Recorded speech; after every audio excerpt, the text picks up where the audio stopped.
Puji Tuhan. Shalom. Kita akan belajar kebenaran Tuhan hari ini yang saya beri tema meresponi panggilan. Saya beritahu kepada semua umat Tuhan hari ini bahwa kita semua dipanggil oleh Tuhan. Haleluya. Tidak ada panggilan khusus. Sebenarnya semua dipanggil. Hanya orang-orang tertentu yang mau meresponi panggilannya dan mengkhususkan dirinya, sehingga Tuhan menerima orang itu dan dipakai menjadi alat dalam tangannya. Tetapi pada dasarnya semua orang, mau siapapun yang namanya orang, mereka dipanggil Tuhan. Haleluya. Makanya Wahyu 3 ayat 20 kan berkata, lihat aku berdiri di muka pintu dan ngapain? Mengetok. Pintu mana yang diketok? Pintu hatimu. Kan betul begitu kan? Pintu hati semua manusia, semua orang. Dan Alkitab meneruskan, barang siapa yang membuka, barang siapa yang menerima, barang siapa yang meresponi, ya Tuhan masuk. Tapi kalau dia jugul, mengeraskan hati, menutup pintunya, bahkan memeteraikannya, nggak kenal langsung sama kau, katanya kan, tidak mau aku terima kau, maka Tuhan mundur dari pintu itu. Dan dia akan beralih ke pintu yang lain. Tapi intinya, semua orang dipanggil oleh Tuhan. Dan terkhusus hari ini, kita semua yang beribadah di sini, kitalah orang-orang yang dipanggil Tuhan itu. Dan bagaimana kita cara meresponi panggilan Tuhan, itu yang perlu kita pelajari hari ini. Yohanes pasalnya yang ke-21. Mulai ayat 15. Yohanes pasal 21. Sesudah sarapan, Yesus berkata kepada Simon Petrus, Simon anak Yohanes, apakah engkau mengasihi aku lebih daripada mereka ini? Jawab Petrus kepadanya, benar Tuhan, engkau tahu bahwa aku mengasihi engkau. Kata Yesus kepadanya, gembalakanlah domba-dombaku.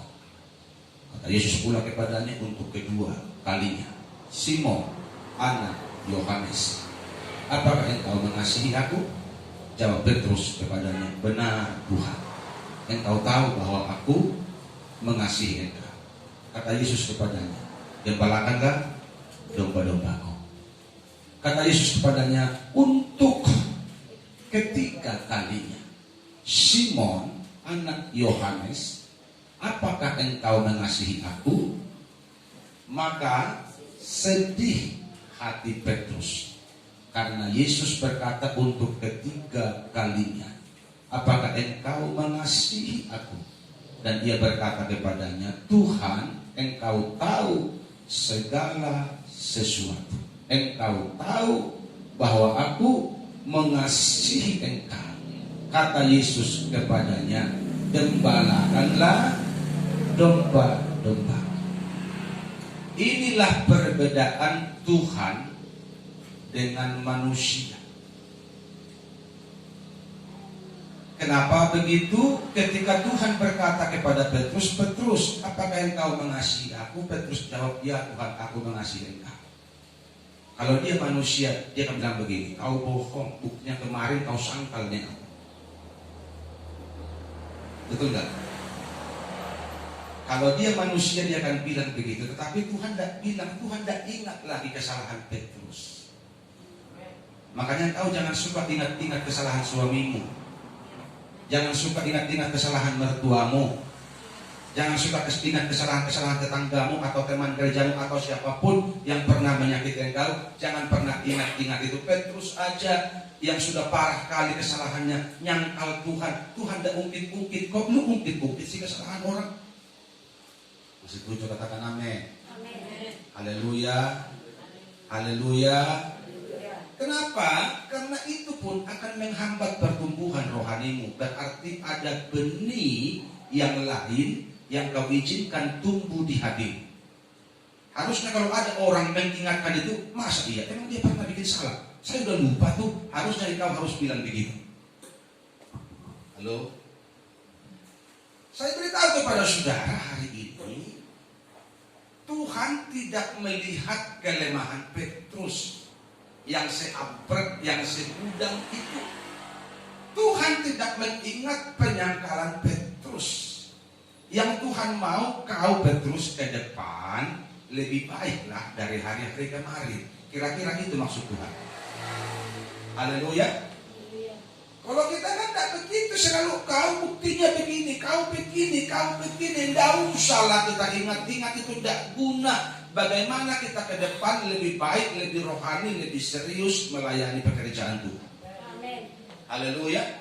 Jadi Tuhan memberikan sebuah penekanan kepada Petrus.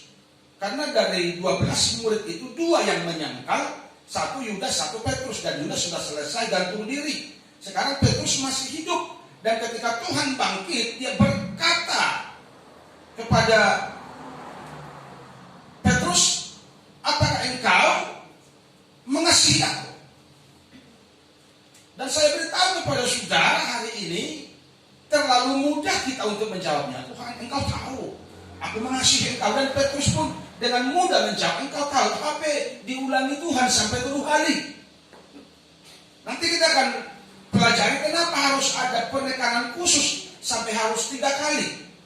Supaya apa? Supaya kita orang percaya tidak asal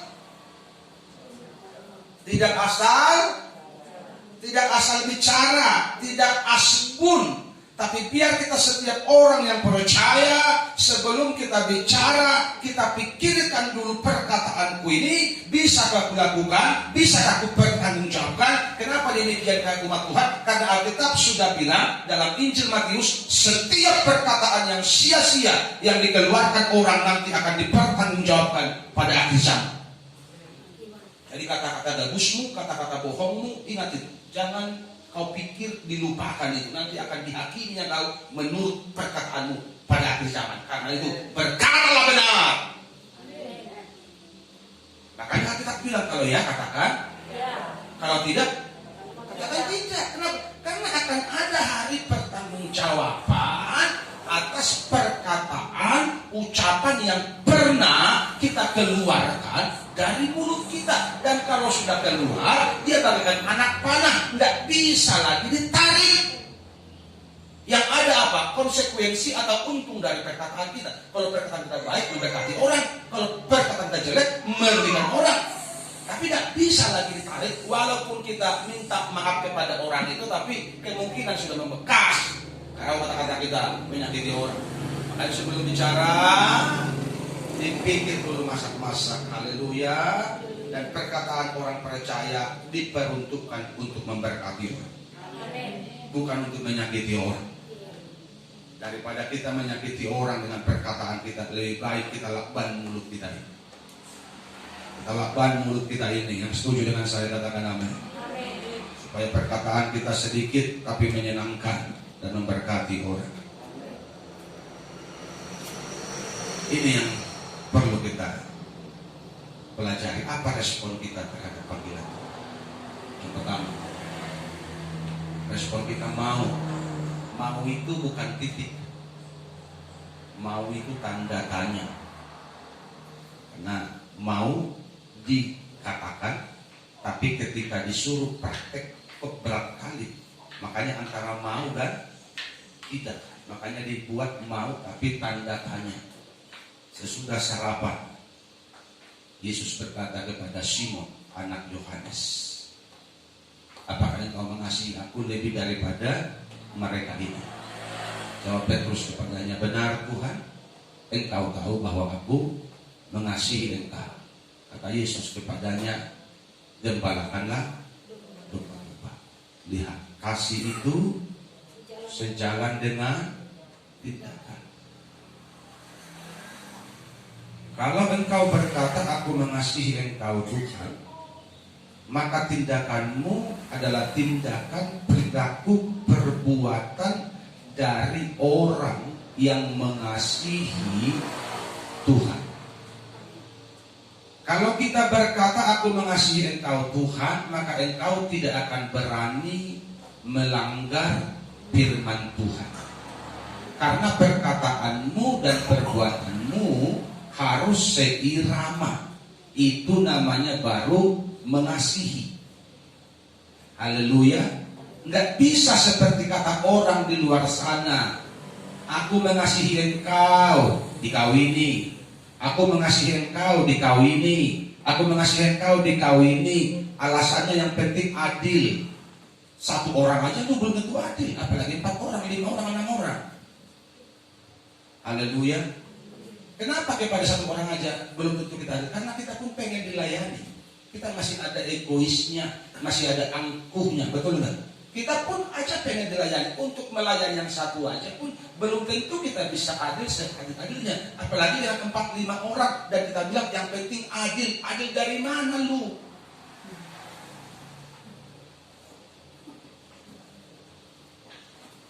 Tuhan pun satunya yang kita kasihi. Tapi untuk mengasihi dia dengan adil pun belum tentu. Karena terkadang lebih cintanya kita sama diri kita daripada cinta sama Tuhan. Yang sering begitu katakan nanti.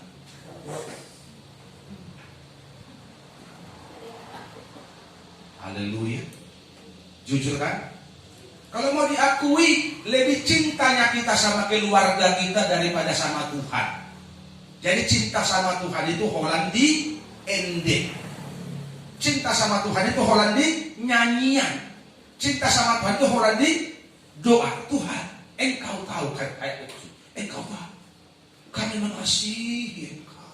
Oh, Tuhan bilang, ya udah tahu deh lo. Gitu kan? Udah tahu deh lo. Jadi intinya hari ini bahwa kita jika betul-betul mengaku bahwa kita, saudara dan saya, mengasihi Tuhan, maka perbuatanmu pun, tingkah lakumu pun harus menunjukkan orang yang mengasihi Tuhan. Supaya kita tidak dikatakan pendusta, supaya kita tidak dikatakan pergabus, tetapi kita menjadi orang yang memiliki integritas. Artinya perkataanmu dan perbuatanmu sama. Engkau betul-betul mengasihi Tuhan. Dan salah satu ciri orang yang mengasihi Tuhan, dia suka duduk di rumah Tuhan. Dia suka mendengarkan firman Tuhan. Seperti Maria yang mendengarkan Tuhan berbicara, itulah orang yang mengasihi Tuhan. Apakah Marta tidak mengasihi Tuhan? Marta mengasihi Tuhan, tapi dia sibuk dengan dirinya. Kenapa? Karena dia mengasihi Tuhan hanya dengan haleluya. Kalau mengasihi dengan hati, seperti lagu tadi, ai hatami nalamboki somagopo. Jangan bikin marisuan, jangan bikin sia-sia perkataan Tuhan, tapi perkataan Tuhan itu bertumbuh di sini 100 kali lipat. Itu model orang yang mengasihi Tuhan. Makanya Marta duduk terus, dia dengarin Tuhan bicara. Maria duduk terus, dia dengarin Tuhan bicara. Marta mulai ngambek. Tuhan lihat tuh, dia duduk-duduk aja, tidak bantu aku. Suruh dia bantu aku dong. Apa kata Tuhan? Gak penting itu sama aku. Yang penting kau dengar aku bicara. Karena yang kuperkatakan ini bertahan sampai selama-lamanya. Tapi kalau makan minum 3 jam 4 jam lagi lu lapar. Tapi kalau kau makan kebenaran ini bertahan sampai kepada kesudahan alam. Dan itu yang mau kita makan sebenarnya. Supaya kita semakin mengasihi Tuhan. Haleluya. Jadi mengasihi Tuhan itu bukan cuma sekedar kata-kata. Kalau cuma sekedar kata-kata berarti kita tukang gombal. Kita pergabus. Mari buktikan engkau mengasihi Tuhan lewat hidupi kebenaran Tuhan setiap hari. Yang tadinya suka margabus berhenti margabus walaupun engkau perjualan. Bukan gabusmu yang buat engkau untung, tapi berkat Tuhan. Kurang kencang amin. Bukan dustamu yang buat kau berhasil, tapi cintamu sama Tuhan yang mendatangkan berkat kepadamu. Berkat Tuhan lah yang menjadikan Haleluya. Susah payah bahkan berkelit, berdalih, bergabus untuk mendapatkan untung tidak ada guna. Kenapa? Karena berkat Tuhan yang mau kita kejar. Dan berkat Tuhan itu diberi buat orang-orang yang hidupnya benar, yang tidak suka berdusta. Haleluya. Kalau iya, katakan ya. Kalau tidak, katakan tidak. Orang membeli puji Tuhan, tidak membeli puji Tuhan. Yang penting senyum dulu. Kalau kau senyum, kau akan dibayar mahal. Haleluya. Tapi kalau kau cemberut duluan, biar jualanmu lebih murah dari orang lain, orang pun malas beli. Lihat orang banyak gak semangat ya. Dari rumah dia udah banyak masalah, cukup dari rekon pajak, tapi biar musim muhim, lah mula di mana manuhar. Senyum aja, jangan bohong. Haleluya, haleluya. Karena hati yang gembira itu obat, dan orang lain pun perlu kita obati dengan senyum kita, tapi senyum yang tulus, jangan senyum nama kamu itu. Bahaya. Haleluya. Haleluya. Karena dunia membutuhkan itu.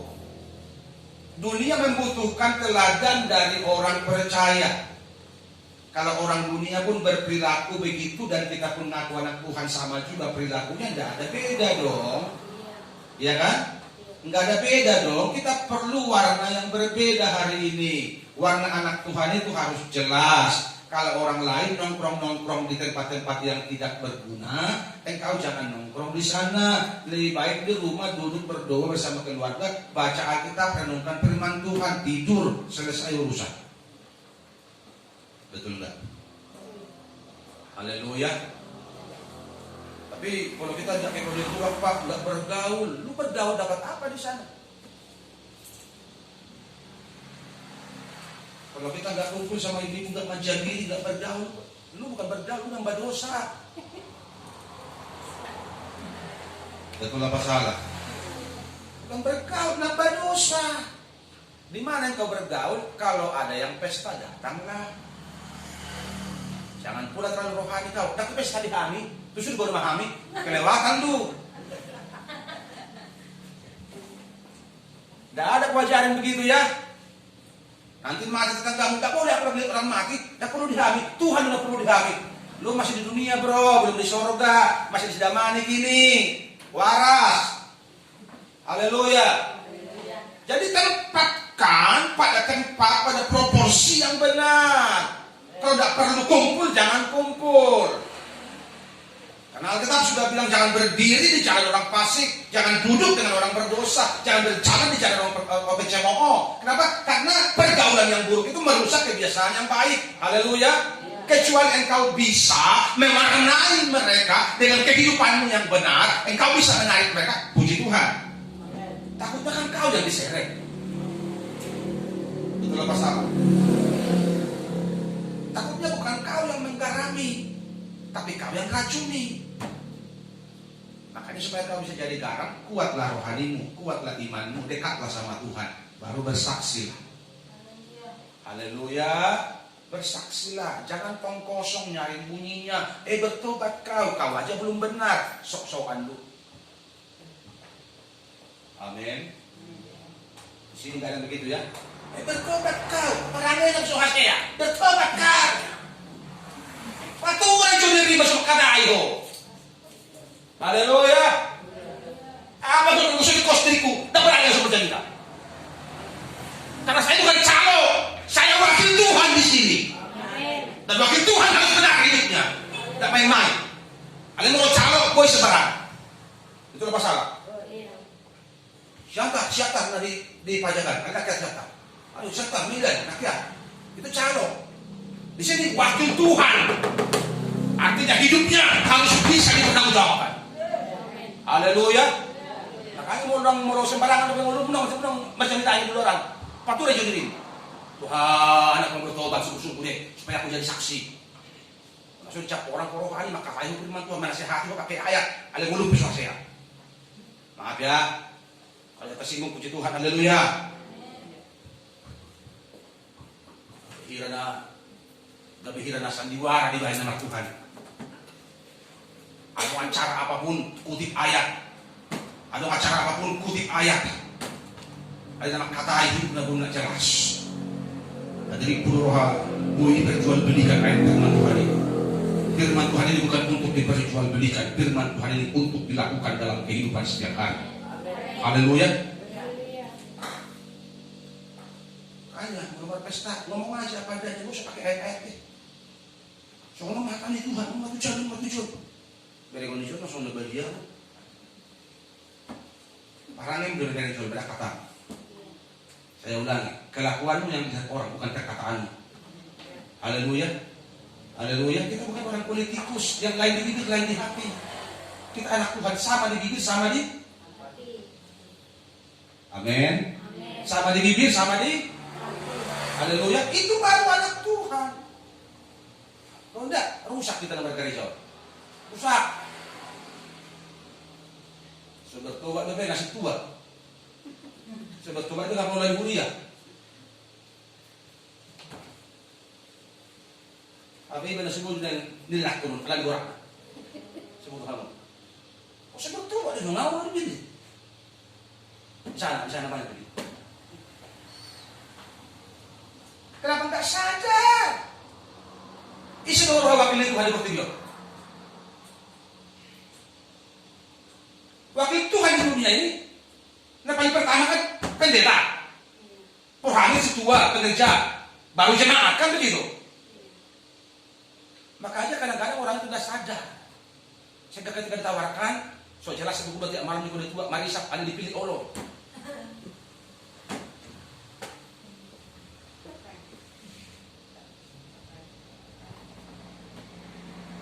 Ditanya, kamu ngasih Tuhan? Oh, amin lah, pendeta mengasih Tuhan. Orang dihatangi mengasih Tuhan kok. Kalau betul kamu mengasih Tuhan, perilaku akan benar seturut dengan firman Tuhan. Itu dong. Haleluya. Makanya harus sadar kita, aku ini wakil Tuhan. Kalau kita wakil Tuhan, berarti tugas kita apa? Menjaga nama baik Tuhan. Amin. Kalau kita wakil Tuhan, menjaga nama baik Tuhan. Makanya di luar sana maidah hidup pangudali Tuhan, hidup pangudali Huria. Berarti mau pangudali Huria, tugasmu menjaga nama Huria. Jadi mau di Huria, udah boleh marisak dan marisak mana masalah. Alam pangudali Huria itu, udah pangudali Tuhan. Kan begitu ya? Mau pangudali Tuhan berarti harus menjaga nama baik Tuhan. Apa kata Tuhan? Kan ini disunari kan? Bukan apa kata pendeta, bukan apa kata gereja, tapi apa kata makanya kon jelas mulut tah. Makanya di gereja pe mau mengajari jemaat kon jelas. Unang bayar samar-samar ala hidup be kompromi juga dengan dosa. Jika khotbah pe terkesan ada dope tersembunyi. Kenapa? Karena yang khotbahkannya pun tidak jelas juga muluna. Makanya apa jelas tu mulu masuk ke janita. Haleluya. Benar kan hidupmu, kalau benar hidupmu maka corong ini akan menjadi bagus, salurannya bagus, yang keluar pun bagus. Asli. Haleluya. Itu yang perlu buat jemaat.